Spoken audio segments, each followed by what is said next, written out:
বন্ধুরা, গল্পের শুরুতেই দেখা যায় এক রাক্ষস খেতে বসে পড়েছে। জানিস রচনা, আগে আমি একটা বাংলার সাথে দুটো পাঠা মেরে দিয়েছি। হ্যাঁ জানি তো, এর জন্যই শালা তোর সাথে আমি পিকনিক করতে চাই না। নিজেরা আগে আগে মেরে উঠে যাস, পরে আমাদেরকে হাঁড়ি চাটতে হয়। কি বললি তুই? এমন অপমান আমি আর জীবনে করবো না তোদের সাথে পিকনিক।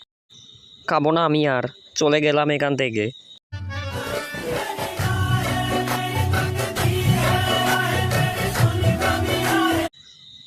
সবটা খেয়ে নিয়ে এখন নাটক হচ্ছে।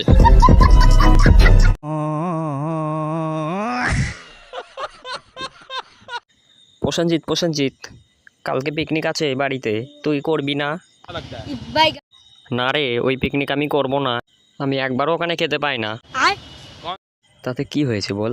আমাদের কাজ নয় ওখানে হাঁড়ি কড়াই মাঝে আমরা মেজে চলে আসবো। शाबाश बेटा, बहुत बढ़िया। তুই যা, আমি যাব না। ওরা কড়াই মাজার জন্য একটা সাবানও দেয় না। আগেরবার দুব্বো গাছ দিয়ে মেজে আমার হাতের ছাল উঠে গেছে সব।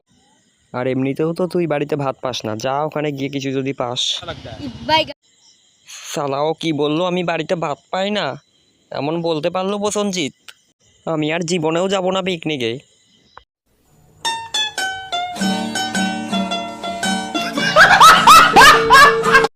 শোন রচনা, প্রসেনজিৎকে পিকনিকে নিলে আমি করবো না এবারে, কিন্তু ওরা কি বললো আমায় নেবে না এবার পিকনিকে। अच्छा ठीक है। কিন্তু কেন? কেন তুমি জানো না? ও আগের বছর আমার পাতের থেকে একটা ডিম ঝেড়ে দিয়েছিল।